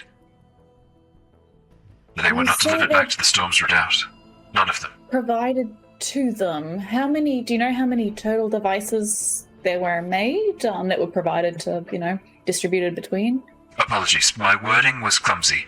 The blueprints were based upon Sinmare's original portal design, the one that originally allowed for travel between the planes. These were variations on that. Another section of research, you would call it. A pathway focusing on one-way travel, to pull energy, to siphon things through. Whereas Sinmare's portals were much more like how you would imagine a teleportation circle to act, just across a much larger distance. Well, that explains the ash methods then. They certainly are from the elemental plane of fire, so at least that answers that question. But now we have to figure out how to turn it off. I was going to say, if we can get up there, sort of within range to shut it down, Figment, do you think between you and Harry that, you can, do you know how to shut it down? Like you I did with think the... I have a fair idea of how to deactivate it. But you would not necessarily need to even interface me in. If you can destroy whatever network it's based upon, there will be cables made of the same material you've seen, the metal, the alloy, a fusion of electrum and adamantine. If you can break those cables, the energy feedback will stop and the portal will close. Otherwise, if you break the portal itself, even a large enough scratch across the runes would be enough to damage it. But it will be protected. Is there an ideal way to sever these cables? Do you know how, the most ideal way to damage that metal, maybe? High heat, which I imagine if you're heading towards a portal connecting to the elemental plane of fire may not be too hard to harness. Ember. I don't know why we hadn't thought of this beforehand, but it sucks a bit with Simon away. He'll be back next week. You could save it for next week if you think it's more a thing for Ember. I'll mention it for now, and then that way we can tell Simon and have some thought about it. Maybe while we're scouting around the edges of the island, or if we do send a small party up to that outlook, keep someone behind on the boat here just to see if we even can enter it. Whatever the case is, if you could find some time to speak with your Heartstone, if we could talk to a fire giant directly, if this is their tech, these portals that power their forges, we might get more answers than even Figment could supply. I should add, the last time I spoke to my giant, I was unconscious, so do keep that in mind. I'm definitely willing to give it a go. Can we trigger the giant dreams now? Because they seem to sort of happen when things were happening nearby. But did we trigger them last time we all held hands? Figment? Is that something you could potentially help us with? Is there some memory we can see which might give us a bit more information about this? Yes, I believe there is. I can see a number of events recorded inside your Heartstones. Harry's in particular. Would you like me to try and load one of these up? It would be best if you are somewhere safe. How long will we be out for? This one looks like it is fairly short. Maybe half an hour? Is this is one from Ember's stone? Or from Harry's? This is one that is recorded in all your stones. It seems all of your echoes were present at this location. Oh, fuck no. That's not a good thing. Can I look over at Mac and Co and just sort of be like, if we all go unconscious for half an hour, is this a problem? Probably best if you are not unconscious on the deck of a boat while we are moving underneath the cloud of a volcano. I think it... Personally, if you know that you are going to have to be unconscious for a bit in a time of danger, you might want to not be on the deck of a boat, especially if you cannot be woken. Aurelia is a good swimmer, but to make sure that all 6 of you, or all 5 of you do not drown, could be tricky. Might be best to wait until we have made landfall. What if we are tied down? That could be even worse if the boat is flipped. Oh, that's a good point. Never mind. We don't have Thrain here, but maybe acting before thinking might be a good thing. We found the entrance thanks to Harry. What if we just went straight to the entrance? It's a safe spot. We don't need to enter the cave. We just need to be there. If it's giant tech, there's probably going to be some sort of magical air filtration. Maybe we send Flicker up first, and then if Flicker says safe, we just gun it. of that Well, the entrance. fire giant's still there, and we go unconscious, and then we just kind of get turned into mincemeat. Is he still there? Didn't Ember in your visions, you saw him traveling? I didn't really see much of a fire giant in my vision. I just saw the volcanoes. Your friend, but, right? But Ikar saw him. He said he saw him around the base of the volcano with something metallic, and then he vanished. And then moments later, the volcano erupted. Oh, so he's probably gone then. Fine. Probably. We're assuming that there's no ash mephits or, anything else nearby. I mean, I'm just thinking, I am, usually one to act without thinking, but I think that might be a little bit... Well, we could also just sail to Gobridge. It's not that far. Is it, Mac? The one thing I will say, looking through the spyglass with my very keen sight, just in this one moment, my exceptionally keen vision in this one moment, I will say that given there's an entrance down here and possibly like a cave up the top, I think the structure inside this is much, much bigger. Now, if it is, and we can get inside and it's safe inside, we might be able to find a room that we can block off, maybe hide somewhere that's out of the way. I could close off the entrance with mold earth. Yeah, mold earth. So we could do that. We could make a cave that none of the giants know about, and I definitely don't want to go back to Gobridge. That's for certain. I know. I understand your want for cautiousness, Niles, but we also we don't know how much time we have. There's only one volcano or one portal active. No, I don't. I just, if there's a room inside, if it's large enough to contain us, then yes, by all means, I think that's a great idea. If it's safe, I'm down for it. Ember, your vision. Do you remember how many of these explosions of fire you saw? Was there 3? No, it was more than that. There were maybe 6 or 7 volcanoes. It's hard to say. It wasn't like a literal thing. It was more like the emotion that was being taken. Like the ash grove didn't look exactly like the ash grove as I remember it. Like I was a kid for part of this dream. That's the thing. Like this was a dream. I think there were elements of prophecy to it, but I don't think it's exact. I don't think we can take like everything that I saw as 100% true. It was more like a message, either my subconscious or something else was trying to give me. And I watched as volcanoes rose all around me, like trapping me in. I think it was more the emotion that it was trying to convey. Dreams and visions are sometimes vague. Yes. It's not meant to be taken literal. That is, I mean, this is already pretty literal for a vision. I'm not gonna lie. Oh well, I mean, of course, yeah. This is already this is already far more literal than any vision our sage has ever shared. Our shaman has ever shared. If it was literal, though, there'd be 6 other volcanoes going. So there still could be. I mean, it might be a case where if enough of the volcanoes are set off by the elemental sort of lava that's pulled in from the plains, that could be enough to sort of wake up some of the dormant volcanoes. If we figure out how to turn it off, I'm sure our fire giant friend won't be happy with that. He'll probably come to start it up again. And then we can ask him some questions. Ember, can you send Flicker to this entrance so we can make sure that it seems safe? And then I feel like Flicker's still around the caldera. I haven't had any contact yet. More than 100 feet away. But soon, when Flicker gets back, I can absolutely send Flicker to the entrance. But I mean, I can say right now I can't see anything around the entrance. And if you want to have a look through the spyglass, I could point it out here. It's right down near the water's edge. There's a little bay area we could drop off at. I mean, it seems like this. Yeah, I think there's like more stuff under the rock here. It looks like there's almost like an old dock or something that was once here.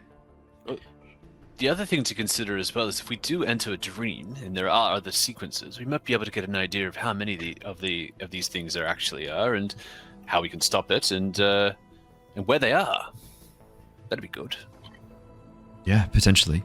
What do you say? Should we head over to the shore and see if we can find a safe space to do this?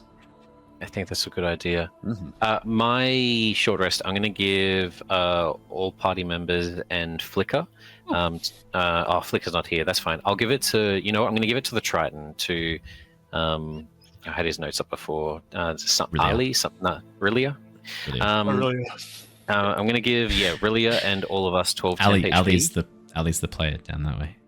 I remember the LIA, and I couldn't remember what the rest was. And then I'll take one of my inspirations and I'll give the other two during our combat. Did anyone use theirs? I did, yeah. I think okay. Ember did as well, actually. Ember did as well. Okay, perfect. Both of them. Done. Taking a look at the map as we travel around this lava walkway that it is creating, and the creatures being stirred up from underneath, we're getting dangerously close to the Shattered Isles Trench. Does anyone know what things are down there? Obviously with a volcano, other than some sort of primordial beast, which I've already tried to inquisit Ember about, there's not much other creatures that live there natively, at least as far as I know. But if we're down at the harbor or at the edges of the volcano where Riz saw the giant, we could come across something from the trench. Does anyone have knowledge of that? No. I just shrugged. I'm thinking, Which is it Inkspring from the depths around? I mean, she's from Very the good, Ali. depths. Very good, Ali. Yeah. Oh. Harry, did she? You've sort of had the most to talk with her. Did she mention anything sort of spooky down there? I'll elbow him. Yeah, you went on that date, right? Oh, yeah. I mean, we hung out. We had ice cream. She just didn't give me too much, to be honest. But yeah, I did find a really cool note in the beach which had Draconic written on it, I think. But What? yeah, it has nothing to do with. Wait, hang on, a note on the beach. Yeah, no, it was just a coincidence. I'll show you guys later. We did Yeah. handwave a lot of their date. Is there any chance for a roll to see if their idle chatter talked about like life, where she's from? It did touch on it, like. Would Harry ask about that? I actually don't think Harry would. It's up to you, Dave. Well, You're the yeah, only well, one who can yeah. make that call. Because I don't See him think... going, so what's it like from where you're from? Like, just like, Nah, like how's Because Harry is Harry really cares private about his who own, people like, are. Yeah. Yeah. Well, because he's private, maybe he's like reflecting and like gaslighting. Like, you tell me about your life. We were talking Maybe. about food and what she would eat in Yes. the depths. Yes. Yeah. But we didn't talk about like What she would told eat me her? where like on the map they were from, Yeah. like the east, the west. Sorry, but I don't think we talked too much more, and I don't think we would specifically talked about dangers in their homeland. No. But this is more so getting at like, because obviously we only role played a little bit of like the walking and your date. Like, if in maybe some of the time that we didn't see, if you think Harry would have discussed stuff Yeah. like Do you that. think Harry would have asked questions about her home, where she's from? Only light, because I think Okay. Harry wants to would have focused more on like the moment and the things around. That's what I was going to say. Harry He's very like much lives in the moment. ADHD kind That's of right. like Yeah. But not a what would eat you. In that case, then, Harry, could you make me a persuasion check? Okay. Yeah, being a prey animal, you're like, so what are you worried about? Like, what are you? 16. When you asked her about her home, Harry, and asked her about where she was from, she described it as a place down deep where the sunlight never reaches, but is still filled with the light of the coral and animals that live down there. But there are dangers in the depths. Creatures that are very big and very old. And all creatures at the depths, all of the prey of the depths, her and her people, the other animals that live down there, they can all change their colorations, change their flashing to hide in the darkness. And she would have shown you as all the bioluminescence winks out for a moment and then comes back brighter than ever. That's what she would have told you.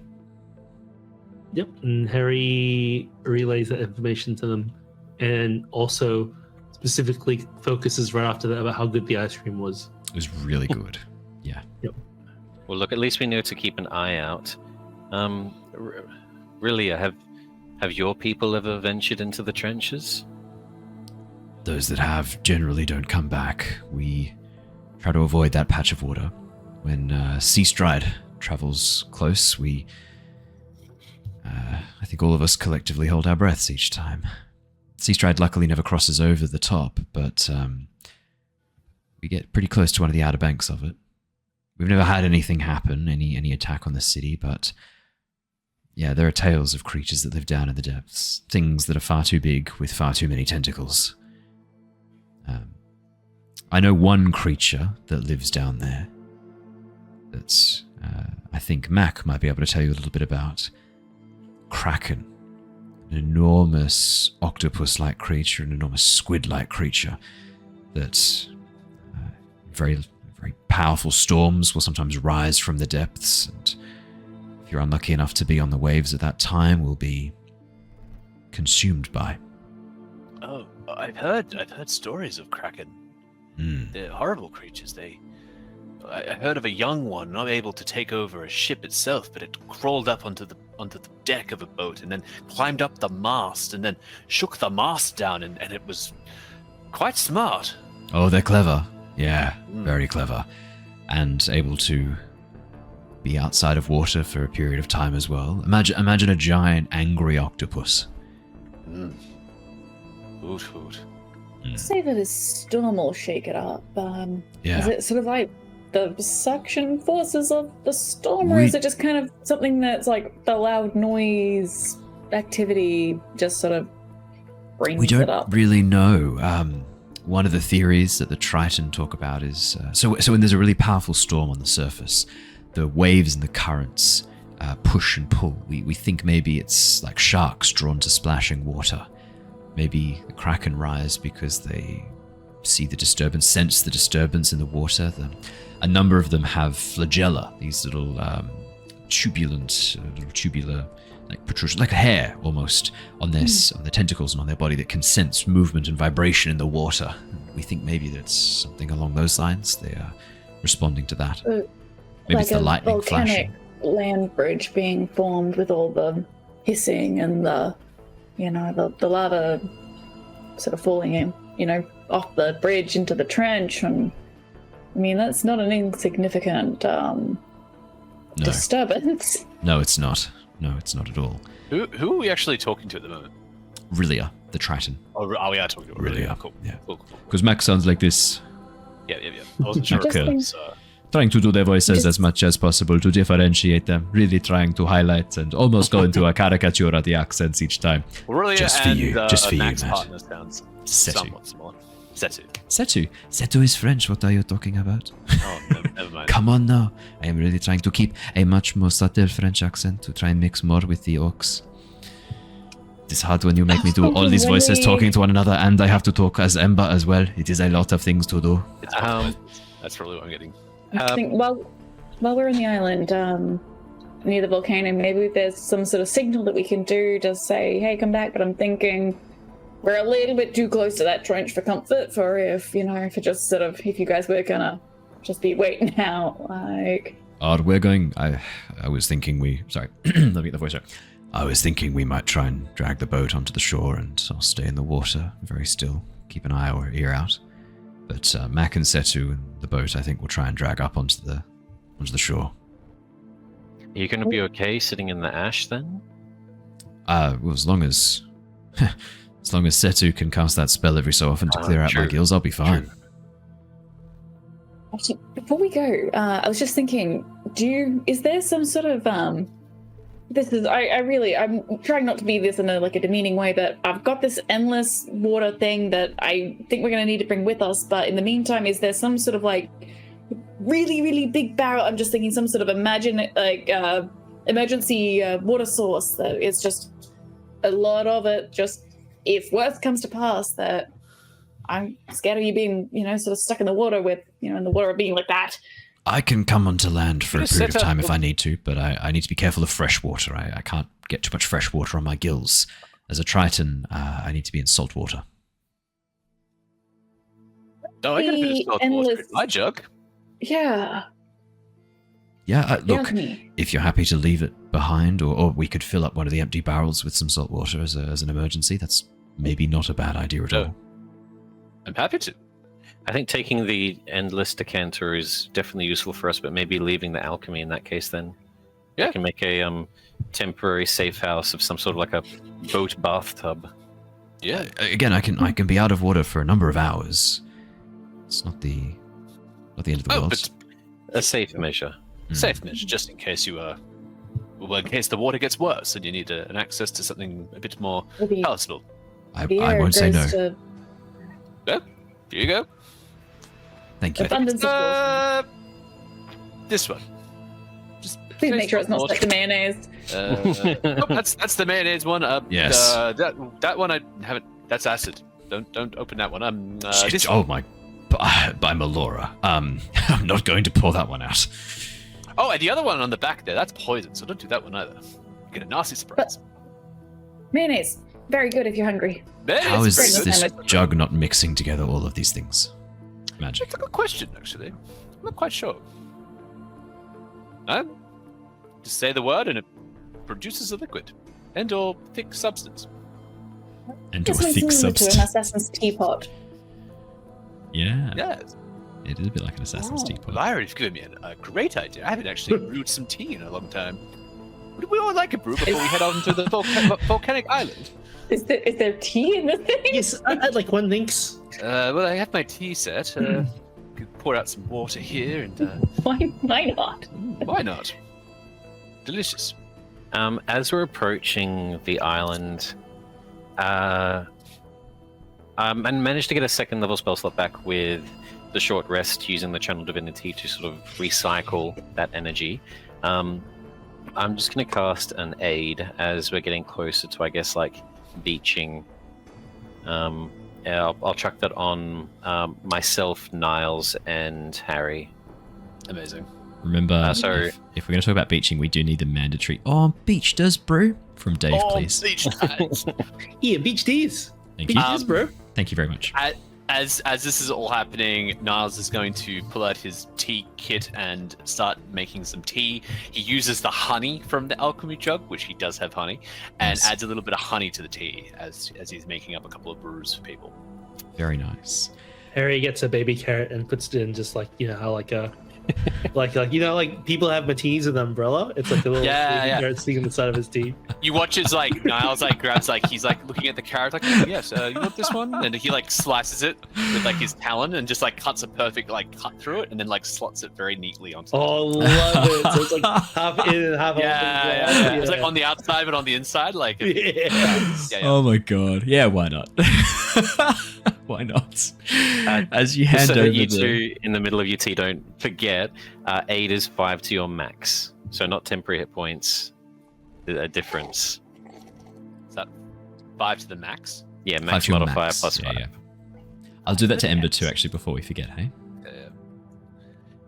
No, I imagine Niles makes tea like, you know that, have you seen that guy in Japan? He's like a bartender and he like cuts out ice like really like... Oh, yeah. Throws it around and like, you know, he does like all the cool... It's like, that's like Niles when he makes tea. Yeah. 100%. Like, very like... Yeah.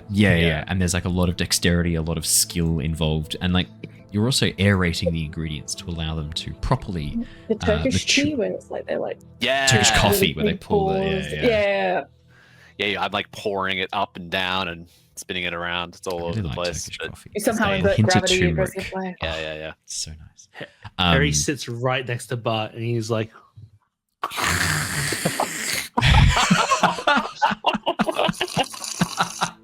So I read a post. And he's like... Apparently it's an ADHD thing, but nearly every person with ADHD has that condition where, like, I forget the medical term for it, but listening to someone eat and drink, that in real life pisses me off. Nails on a chalk. I'm definitely making that canon for Bart, because Bart's all about planning and very, like, analytical things. So just the slurping. Harry. This is good. Please tell me as you chew the carrot, you look towards Bart and go, yeah, what's up, Bart? Yeah. Dip it in. I don't want to get sued. Yeah. Warner Brothers lawyers are strong. Yeah, true. It's never stopped you from making claims about Games Pass, though. I just want to say. Sure.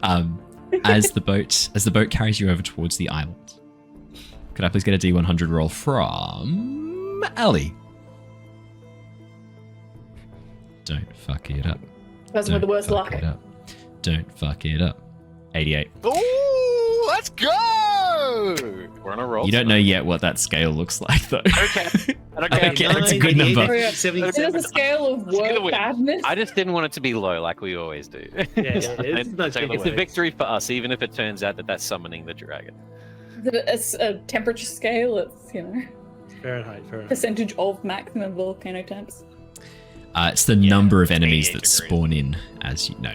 That's fine. 88. That's to level up, right? Yeah. It's not. It's milestone. It's milestone. Not. I think killing 88 enemies is a pretty big milestone, dude. Could you imagine 80 enemies like over the course of like several like sessions? That'd be nuts. I would hate look, myself and by the end of Baldur's it. Gate session like that. Oh look, then some more. Yeah, no. It's too much. As the boat speeds over the surface of the waves, enjoying your cup of tea, Harry, Niles, anyone else who's enjoying their tea, the wind is still with you. Remember, as you've moved out towards, out over the ocean, the wind kind of against you in this, that easterly wind is now blowing you back towards the volcano quickly. As you speed over the surface of the waves, it's not as choppy over this side of the over this side of the island. Whether it's because of the really deep water below you, you're not sure, but your journey to the island is quick, and you seem to go unnoticed by any dangers that might be lurking in the depths beneath you. As the boat comes into the shallow waters that surround the volcanic island, find little stones of pumice that have drifted in the currents, knocking into the side of the boat with occasional light clonks. And as you arrive at the shore, this dark black sand, this almost like midnight black sand awaits you. And as you drag the boat up onto the side, you can see that it clings to your skin and feathers, this dark zircon that's accumulated around the sand at the base of this volcano.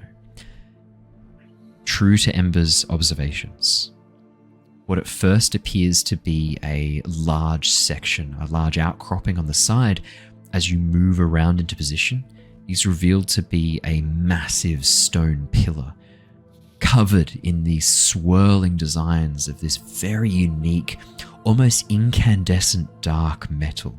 Much like insect chitin, the surface of the metallic structure gives this kind of chromatic appearance, blues and greens and oranges reflected in the light as you move around it, giving it this almost organic appearance, the metal seemingly alive. The pathway beyond is drenched in shadow, but you can see the enormous stone doors, again, covered in this filigree of metal, rising up before you, 20 feet tall. And at the base, you can see where large scratch marks scrape against the stone where the doors have been opened outwards from the looks of things. 10 feet up, high above any of your reach, of your easy reach, are these enormous metal handles. You can see the design on them almost looks like a serpentine form, wrapped around, eating its own tail. As you stand before these massive doors, the ground rumbles ominously beneath your feet for a moment. A few rocks tumble down the side. And as you look up, you watch as a spray of magma lights up the dark clouds emerging from the inside of the caldera. Volcano is ramping up again. What would you like to do? What's the poison sort of air situation? The wind blowing this way is blowing it away from you. There is no toxic air this side of the island. Because it's emerging from the caldera of the volcano and it's heavier than air, so it's falling, the wind is catching it and pushing it away from you. You think pushing it onto the town, basically. There's this that's where the toxic gas is coming from. It's emerging from the inside of the volcano and the wind is just catching it, blowing it across the waves over towards the town. Is this the door that Ember said was open? Like, can we see beyond this? Oh, he didn't see it open. So this was a massive door down the bottom. The cave at the top that he can kind of see into is right at the very top of this mountain. We're talking hundreds of feet above you if you were to scale the side of this thing. Yeah. Very dangerous. It's at this point you watch as flicker. Oh, so yeah, you go. No, so this door is definitely shut then. Door is definitely closed, yeah. And it's at this point, as Flicker flies down around, lands on Ember's outstretched arm. You see Ember sort of talking a little bit to Flicker. I realize Ember has the Firbolg speech of beast and leaf. He can talk to Flicker. So, because Flicker, so he can kind of like communicate with Flicker that way. He watches Ember sort of talks to Flicker a little bit, making these little chirping noises, cooing a little bit, scratching under Flicker's chin. As Flicker rises up, it sort of stretches the serpentine body a little bit. As Ember turns back towards you, the metal structure at the top, that metal ring is set into the stone, but it looks like it's been put there not that long ago. From what Flicker could kind of see, it looks like it's been like jammed into the top or maybe pushed up from underneath. He's not really sure. But there's definitely nothing underneath it. There's like a hole into the side of the mountain and there's a structure there underneath. That flame is coming from the top of that ring. Whatever that ring is, it's emerging from that, the fire. So what you were thinking about this being a portal to the elemental plane, I think that's exactly what we're looking at right here. And what's more, my fire feels different. I don't know what it is, but... And you watch as Flicker holds out his hand, conjures the produce flame. You can see the flame flicker for a moment with this almost like greenish tinge before changing back to the red and orange, burning brighter and hotter as Ember releases. I feel empowered here, almost. Like my heart's beating really fast. Something about being here. Oh! Well, that's good for you then, Ember. Maybe. Yes, I just kind of give him like the most like wow, Thinking like that's great. Like a elemental kind of power. Are we talking like a fiendish hells kind of fire? Like the green kind of throwing me for a bit of a loop. That's from the. Me of, It's like copper when you add copper to a flame. I used to do it with glass blowing. Maybe it's that. I don't think personally. It reminds me of pigment. Giant technology seeming to be color graded into that shade. Could be that. When my heartstone connected to Harry and I was attempting to see into whatever that dark pool was, mine turned green as well. That's where my mind goes, at least. And Harry, your Eldritch Blasts, your magic is green as well. Yeah. Yes, it is. Your giant echo is also a fire giant, correct, Ember? Yes. Yeah. Bart would like to take a moment to study the serpentine figure, that symbolism that's carved into the rock. Oh, yeah. And I want to do like a religion check to see if this is something that I recognize from Avernus. Yeah, absolutely. Ooh. Good question. Studying, can I spend sort of a couple of minutes using mold earth to try and create a 5-foot tall stepping stone? Yeah, that's super easy. 16 on the religion check, Bartholomew. Yeah, as you examine the serpent, it doesn't look devilish. If anything, what you're looking at here is a slightly draconic looking snake. You can see there are sections of spines and frills around the upper neck that stretch down the base of the body, and it's biting its own tail, eating its own tail to form the knocker, I guess, or the handles of these enormous doors. No connection to Avernus or the Hells that you can think of. There's no immediate connection that springs out at you in that regard. But with a 16, you do feel like you've seen this symbol before. It's a very old symbol. You're not sure exactly what its name is or what the significance of it is, but you remember that when you were studying in the Eris Theocracy, it had something to do with this idea of like continuation, eternity, something like that. This cyclical kind of nature. I recognize this. I'm not sure if it's from religion or not. I thought that maybe it might be connected to Vice and Avernus if that suspicion of sulfur was correct. Does anyone recognize this Ouroboros symbolism here on the knockers? Does anyone recognize where that's from? Only what they taught in the Theocracy. Something to do with eternity, perhaps? If it's something that Lyra might remember from way back when, but Yeah, go on. Make us a history check. That's a good point. We've got the historical advantage here. For you, it's not really history. It's like your early life. Present day. 13. Yeah. Ouroboros is what you remember the name of it, but nothing more than that. You know it's an old symbol. It's been around for a very, very long time. Anything flash up on your databanks, Figment? There's silence. No response from Figment. Harry, is Figment gone away for now, or? He might. Fig. There's no response from Figment. Your heartstone stays dark. No. Harry, can you try casting a spell? Yeah, Harry would just like to conjure. I actually don't have minor illusions since I don't have Eldritch Blast anymore. and cantrip, yeah. What's your minor illusion of? A carrot.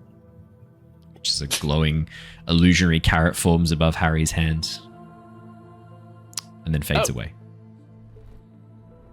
Okay. I mean, the portal itself is just kind of an interference against Figment. I mean, he mentioned it was part of the same network. Could be. And Harry closes his eyes and really just dig deep and try to sense if Figment is in pain or is in fear. 100%. Could you roll me a spellcasting check? So just do it as if it's an Eldritch Blast. I don't have an Eldritch Blast. I'll just roll D20. What do you mean you don't have an Eldritch Blast? It's like your go-to remember, cantrip. You've respect. Yeah. Just do it as, yeah, that's fine. 15. Plus your proficiency, plus your spellcasting, it's going to be fucking huge. Proficient. What's your ranged attack bonus for spells? What's your spellcasting ranged attack bonus? So if you go to spellcasting on that tab, it'll have your spellcasting modifier, plus 7. and then plus 7 to attack. Perfect. And then, plus 7 to attack. Yeah, cool. So yeah, I mean, what are we looking at there? It's 22. Yeah, you're fine. As you reach out, closing your eyes, focusing, you find yourself standing on that black lake once again, the dark mirror that you see in your mind when you commune with Figment in his space. And as you look down, you see that form that Figment has taken on, this, I don't want to say like robot, but this like construct-like form that resembles a rabbit in a number of different ways. And as you look down into the dark pool below you, this shadowy half reflection, you watch as Figment slowly like cocks his head, looks at you, and then rises up in front of you. Sorry, Harry. Are you okay? What is wrong? Are you okay? Yeah. I feel sleepy. Do you think it's because you're near the network? Possibly. There could be interference. Should we switch you off in terms of your external connectivity, so that you just in me? Part of the problem is I'm trying to get the memory ready for you. I almost have it will be ready soon. Okay, I just need to focus. Don't do anything to push yourself too hard, okay? If you're in danger, just turn off in terms of any connections to outside, okay? I trust will you, bud. try.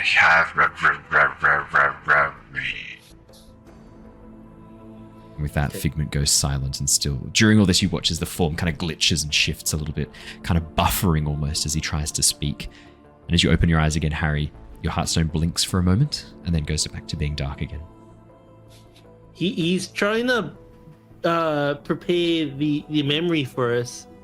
It seems like there's some sort of interference with the being near the portal. I don't think he'll be much help for a time being. This door. Don't know about you, but I do have an item for this. I might be able to use to open it. Niles reaches into his bag of holding and pulls out a little chime. The chime of opening. Very nice. As you pull out the little small silvery rod, it's little tiny, almost like a bell chime. You look at the text down the side of it. You can see it says Enu Opa down the side of it.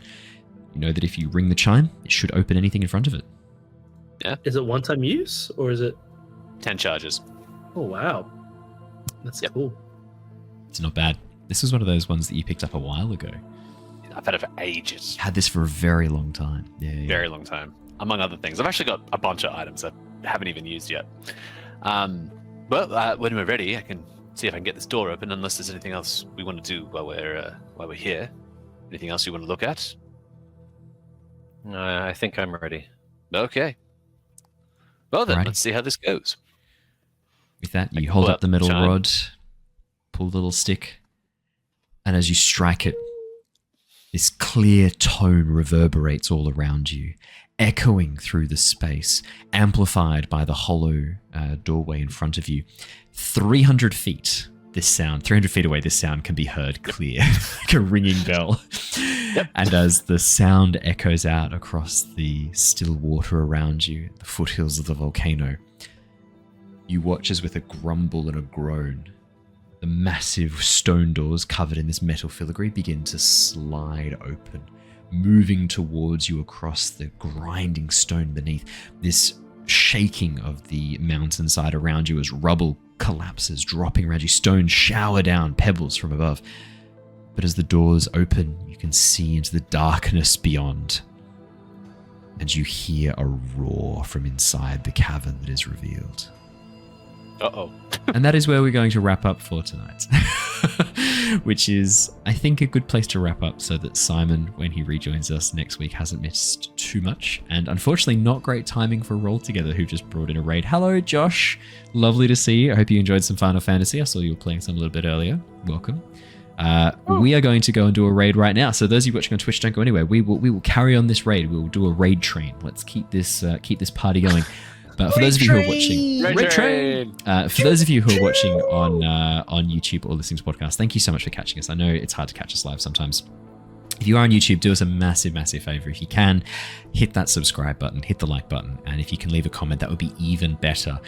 Every like, subscribe, and comment does help to refill the terrible bank of D100 rolls. You saw tonight what a good number of subscriptions can do. We got some great D100 rolls. Unfortunately, that's it. They've used them all up. The only way to fix this, like, subscribe, and leave a comment. It's the only way now. That's it. This is the way.